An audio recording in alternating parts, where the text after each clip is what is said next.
কচুরলতি তো অনেকেই অনেকভাবে রান্না করে, তবে বুনো কচুরলতিগুলো কিন্তু খেতে অসাধারণ হয়। আজকে আমি খুবই স্পেশালভাবে কচুরলতি রান্না করব, সেটাই আপনাদের সাথে শেয়ার করব। হ্যালো এভরিওয়ান, আসসালামু আলাইকুম। কেমন আছেন সবাই? রোজি ফ্যামিলি ব্লগ থেকে নতুন আরেকটি ভিডিও নিয়ে চলে এলাম। ভিডিওটি শেষ পর্যন্ত দেখার অনুরোধ রইল। ভিডিওটি দেখার আগে অবশ্যই একটি লাইক দিয়ে ভিডিওটি দেখা শুরু করবেন। মৌলভীবাজার থাকাকালীন অবস্থায় কিনা কচুরলতি আমি একদমই খাইনি এখানে আসা পর্যন্ত।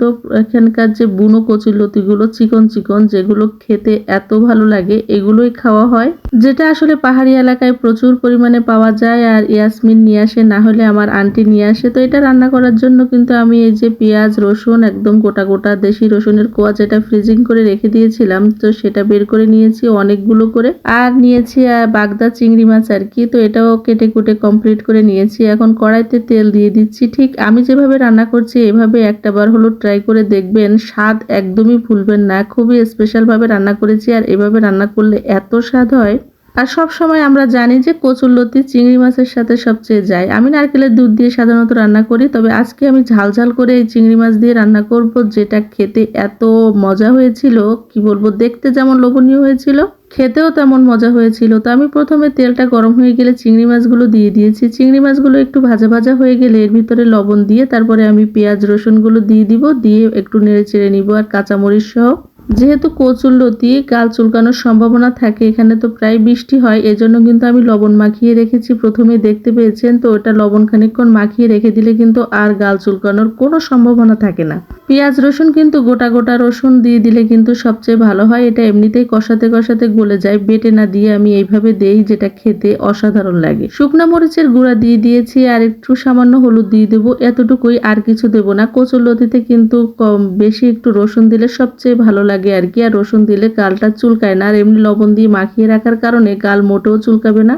যাদের আসলে কচুরলতি রান্না করলে গাল চুলকায় মনে হয় আর কি, তো লবণ মাখিয়ে আগে থেকে রেখে দিবেন, তারপরে আধা ঘন্টা পরে ধুয়ে নিয়ে রান্না করবেন, দেখতে পাবেন যে আর গাল চুলকাবে না। তো আমি পেঁয়াজ রসুন একেবার মরিচের গুঁড়া কাঁচামরিচ টরিচ সবকিছু একেবারে ভালো করে একটু কষিয়ে নেব। ঢেকে দিয়েছিলাম, দিয়ে ভালো করে কষিয়ে নিয়েছি। এখন আমি এর ভিতরে কচুরলতিগুলো দিয়ে দেবো। আসলে মশলাটা ভালো করে কষানো হলে কিন্তু তরকারির স্বাদটা দ্বিগুণ হয়ে যায়। কচুরলতি বিভিন্নভাবে রান্না করলে ভালো লাগে, তবে দেশি এই কচুরলতিগুলো, মানে বুনো কচুরলতি, যেগুলো পাহাড়ি এলাকায় এমনিতেই কচু হয়, আর সেখানে এই চিকন চিকন কচুরলতিগুলো হয়, এগুলো এত স্বাদ লাগে, যেটা আসলে বাজারের কচুরলতিতে এরকম স্বাদ লাগে না।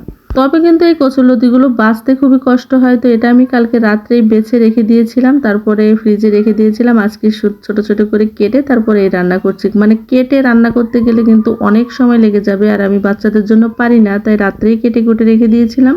কচুরলতিগুলো দিয়ে আমি ভালো করে কষিয়ে নেব। কচুরলতিগুলো এমনভাবে রান্না করব যাতে গলে যাবে, অথচ কচুরলতিগুলো একদম মানে ভর্তা ভর্তা হয়ে যাবে না, যেটা আসলে ভর্তা ভর্তা হয়ে গেলে একদমই ভালো লাগে না। আর আমার কাছে আসলে দেখতে, কালার সবকিছুই পারফেক্ট হতে হবে, না হলে আমার খেতে ভালো লাগবে না, যতই স্বাদ হোক। তা আমি আসলে বেশি জাল দিয়ে, মানে ঢেকে দিয়ে ভালো করে কষিয়ে নিচ্ছিলাম, যাতে এটা আসলে অল্প জাল দিলে আস্তে করে গলে যাবে, যেটা একদম মানে ভর্তা ভর্তা হয়ে যাবে। তো ভালো করে কষিয়ে নিয়ে একদম তেলোটা তেলোটা মতন হয়ে গেলে তারপরে কিন্তু আমি এর ভিতরে, দেখতেই পাচ্ছেন কেমন তেলোটা তেলোটা হয়ে গিয়েছে, এর ভিতরে আমি সামান্য পানি দিয়ে দিব, দিয়ে তারপরে এটাকে রান্না করে নেব। একদম মানে কোনো নাড়াচাড়া খুব বেশি করব না, যাতে কচুরলতিগুলো ভর্তা ভর্তা না হয়ে যায়। যারা কচুরলতি পছন্দ করেন অথচ গাল চুলকানোর ভয়ে খেতে পারেন না, তারা কিন্তু এইভাবে রান্না করে খেতে পারেন। একটু ঝাল বেশি করে, রসুন বেশি করে দিলে কিন্তু, আমি যেভাবে রান্না করেছি এইভাবে রান্না করলে গাল তো চুলকাবে না, আর আপনি কখনো এর স্বাদ ভুলবেন না।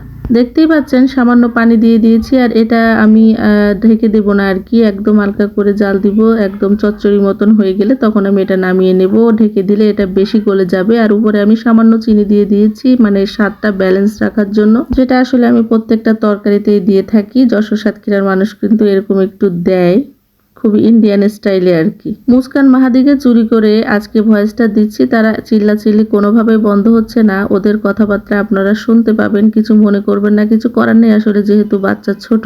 রান্না কিন্তু আমার হয়ে গেছে কমপ্লিট, দেখতেই পাচ্ছেন কতটা লোভনীয় হয়েছে, খেতেও কিন্তু ততটা অতুলনীয় হয়েছিল আর কি। তো আজকে এই পর্যন্তই, ভালো থাকবেন সবাই, আল্লাহ হাফিজ।